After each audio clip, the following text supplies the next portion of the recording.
जनता कल ही बता देगी अपना निर्णय। ऐसा कमल का बटन दबेगा, कल ऐसा बटन दबाएगा कि विपक्ष कल अपना हार कबूल कर लेगी। इलेक्टोरल बॉन्ड आई तो अब हम जान सकते हैं ना कि हाँ फलाने पार्टी को इतना चंदा आया। अरे जब देश में बंटवारा किया था तोड़ के, जब भारत जोड़ो ले आया था याद।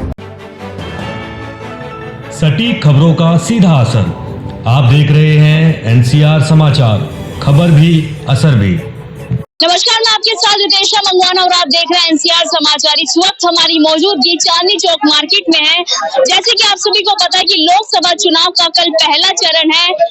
उत्तर प्रदेश, राजस्थान और तमिलनाडु, इन तीनों राज्यों में पहले चरण में वोटिंग होने वाली, पर देखना होगा कि उत्तर प्रदेश की सीट इस बार किसको मिलेगी। हालांकि एनडीए वर्सेस इंडिया का महामुकाबला है। दोनों गठबंधन अपनी तरफ से पुरजोर कोशिश करेंगे, पर देखा यह जाएगा कि कौन इस बार बाजी मारेगा। तो आप देख सकते हैं मेरे पीछे यहाँ पर मोदी जी की साक्षात कटआउट है, और यहाँ पर इसलिए मोदी है तो मुमकिन है। ये साइकिल पर मोदी जी का पूरा देखिए यहाँ पर प्रचार हो रहा है, तो जानने की पूरी कोशिश करेंगे आखिर ये साइकिल वाला कौन है, तो सीधा उनसे मिलने की कोशिश करेंगे। भैया साइकिल वाले किधर है ये? हाँ,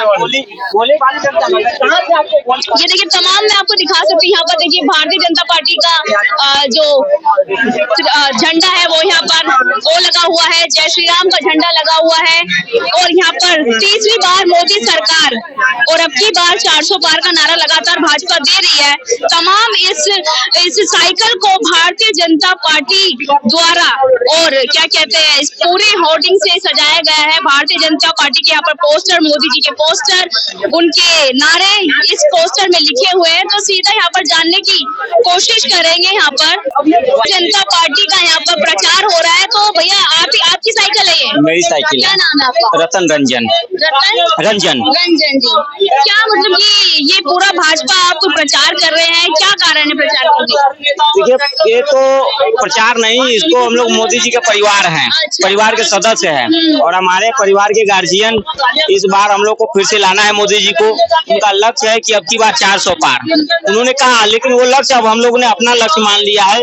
सुबह से लेकर शाम तक हम लोग लक्ष्य को पूरा कैसे किया जाए, कैसे जनता के बीच में जाए, ये तो हम लोग की जो है कि कहिए कुछ नसीब कहिए कि हम लोग सर उठा के जनता के बीच में जा रहे हैं। क्यों? क्योंकि मोदी जी ने जो काम किया उसको हम जाके डायरेक्टली जनता के पास बता पा रहे हैं। लेकिन विपक्ष जो है जिस तरह से घबराई हुई है, उनके पास कुछ मुद्दा ही नहीं है, जनता के पास जा नहीं पा रहे हैं। नतीजा क्या होगा कि हमारा 400 पार होगा और इनकी हार पूरी तरीके से है। बाद में ये रोना रोएंगे कि ईवीएम है हुआ, ईवीएम है हुआ। तो कल पहले चरण का वोटिंग होने वाली है। उत्तर प्रदेश, राजस्थान, तमिलनाडु, हालांकि लोकसभा सीट उत्तर प्रदेश सबसे बड़ी सीट है, तो पूरा समीकरण कैसे देखते हैं? देखिए पहले चरण का जो कल मतदान है ना, आपको जो है कि शाम तक रुझान जनता ही रुझान देना शुरू कर देगी।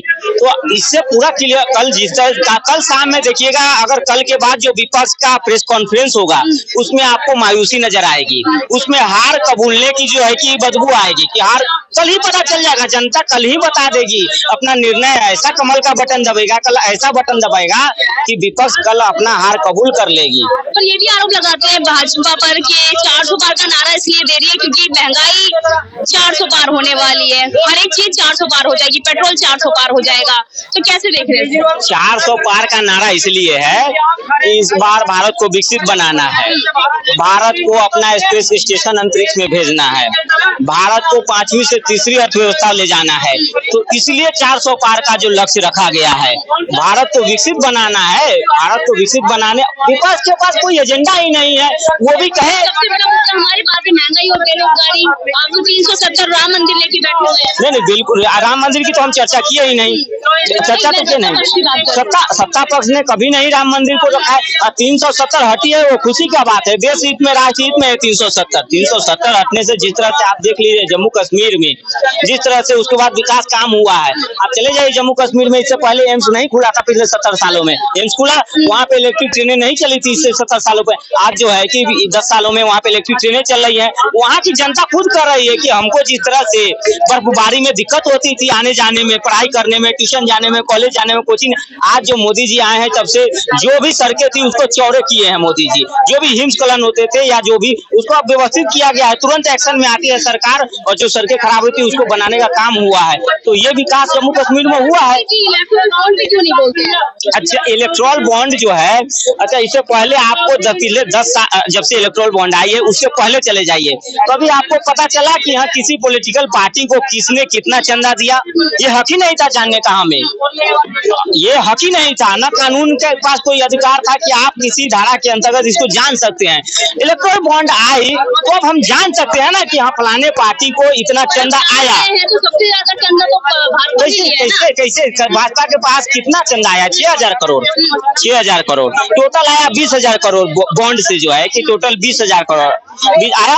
पहले क्या व्यवस्था थी कि जो पैसा मिलता था वो कैश में जाता था, कैश लोग देते थे, तो वो ब्लैक चला गया। कैश जैसे ही गया ना तो वो ब्लैक हो गया।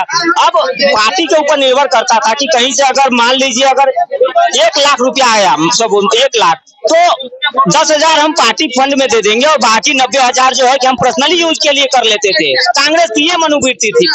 इसको मोदी जी ने परिवर्तन किया कि इलेक्ट्रल बॉन्ड आया, अब जो कहीं से 1 रुपया भी आ रहा है चंदा वो पार्टी के खाते में जा रहा है। पार्टी के खाते में गया मतलब वो व्हाइट मनी हो गया और वो सुरक्षित तो सभी के नजर में आ गया। अब क्या है कि 20,000 में 6,000 करोड़ जो है भाजपा के पास है। अब भाजपा का कितना 303 सांसद है ना, वही जो है अब 16, बाकी पैसा तो विपक्ष के ही खाते में गया है। बाकी तो हम विपक्ष को देख रहे हैं, इंडिया अलायंस के जो है कि खाते में गया है, तो इसको लोग नहीं देख रहा है, सिर्फ भाजपा को गया। भाजपा को आप बताइए ना, लालू यादव को एक लोकसभा में सांसद है, कितना जो है कि उसने इलेक्ट्रल बॉन्ड से चंदा लेने का काम किया। हमारे पास तो हम कह सकते हैं कि भाई हमारे पास 303 सांसद है। मेरा ये सवाल है, आप क्या काम करते हैं? आप काम अभी तो यही काम है हमारा कि कैसे 400 पार करना है। काम ही यही है, यही काम ही है हम लोग का भी। दिन रात जो है हम लोग सुबह निकल जाते हैं। नहीं है आपको भी भाजपा का प्रचार करना, ये चंदा मिला हुआ है क्या? चंदा देखिए, चंदा जो है ना, चंदा हमारे यहाँ नहीं होता है, हमारे यहाँ सेवा होता है। क्योंकि विपक्ष लगातार आरोप लगा रहा है कि भाजपा कहती है कि चंदा दो और धंधा लो। नहीं, देखिए कोई भी काम जो है ना सेवा से होती है, विचारधारा से होती है। अब ये लेलिन का कपड़ा पहन के कोई हमको 500 रुपया में साइकिल नहीं चलवा सकता है, 3,000 रुपये मीटर आता है। ये बड़े बड़े नेता ही पहनते हैं, तो पूजा नेता नहीं, तो लेलिन का ऊपर से नीचे पहने हुए 10,000 का पूरा सिलाई कर, तो कोई 500 रुपया दे के जो है ना हमसे साइकिल नहीं चलवा सकता। ये विचारधारा है, ये भारत कब से है ये विचारधारा मोदी जी जब से आए हैं तब से युवाओं में मोदी जी का एक ही लक्ष्य है कि कैसे हम देश के युवाओं को राजनीति में लाएं, कैसे राजनीति की जो रुचि है जो देश के युवाओं में जागृत करे। पहले क्या था, पहले लोगों ने ये मान लिया था, कबूल कर लिया था कि राजनीति में युवाओं का कोई स्कोप नहीं है, कोई भविष्य नहीं है। आप भी मानती होंगी ये। अब मोदी जी जब से आए हैं ये पूरा क्लियर कर दिया है कि युवाओं का भागीदारी राजनीति में बहुत जरूरी है। युवा आएंगे, देश की स्थिति और परिस्थिति बदलेगी। और इसको सर्वे दिखाया जा रहा है उसमें तमाम जैसे साउथ से बीजेपी को एक भी सीट नहीं मिल रही, इस तरीके के सर्वे दिखाया जा रहा है। क्या इस बार मुश्किल है 400 पार? सर्वे तो ये भी दिखा रहा था कि कांग्रेस पार्टी विधानसभा में राजस्थान भी जीत रही है, छत्तीसगढ़ भी जीत रही है, सारा सर्वे फेल हो गया।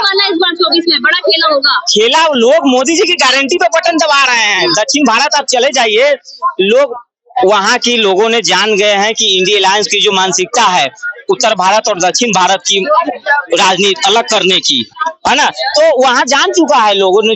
इस बार जो है आप देखिए अन्नामलाई जिस तरह से के लिए मुश्किल होने वाला है, बिल्कुल मुश्किल होने वाली है। विपक्ष को हम लोग 150 सीट दे रहे हैं, उनके ऊपर है 43 में से 400 जो है ना नरेंद्र मोदी की झोली में दे रहे हैं। 143 सीट छोड़ रखी है हमने विपक्ष के लिए, वो बांट ले किसको कितनी देनी है, किसको कितनी लेनी है। जैसे अभी इन्होंने क्या नाम सीट बंटवारे पे करी थी तो 143 सीट दे दी हमने, जीत लो ले लो। हमारे 400 सीट की 543 में से 400 ले लिए। 40 क्यों दिए, किस मुद्दे पे दिए विपक्ष को? आप जो कह रहे हैं भाई विपक्ष में भी तो नेता धरना है ना, नहीं तो फिर इल्जाम लग जाएगा विपक्ष खत्म कर दिया। अभी से ही रो रहे हैं पहले से ही कि हमारे को जेल में डाल रहे हैं, हमारे को बंद कर रहे हैं। जो भ्रष्टाचारी है जेल में जाएंगे ना, कोई भी हो, कोई भी नेता हो या भारतीय जनता पार्टी का कांग्रेस का कोई भी नेता हो, जो भ्रष्टाचार ही करेगा वो जेल में जाएगा। तो 500 से के अंदर से 443 भारतीय जनता पार्टी ने ले ली है और बची है 143, वो हमने विपक्ष को दे दी है। अब ये आपस में बांट लेंगे कितनी 150 सीट भी पार नहीं करने वाले इस बार भाजपा। 150 सीट कौन बोल रहा है? अरे पागल हो गया क्या वो? कौन एडवाइजर दे रहा से? राहुल गांधी नेता है, बड़े नेता है कांग्रेस के। बड़े नेता है, एक सांसद ही तो है, कहाँ से बड़ा नेता हो गया बताना? कौन सा मुख्यमंत्री रह गया, कौन सी स्टेट का, कौन सी क्या नाम नगर निगम का मेयर रह गया, कौन से उसका क्या नाम है देश के अंदर, कौन से देश के कौन से समाज का मंत्री बन गया, कहाँ से बड़ा नेता है? एक एमपी तो है, बड़ा नेता है। एमपी तो बहुत भारत सारे। जोड़ो यात्रा कर दी। भारत जोड़ो यात्रा, भारत जोड़ो यात्रा।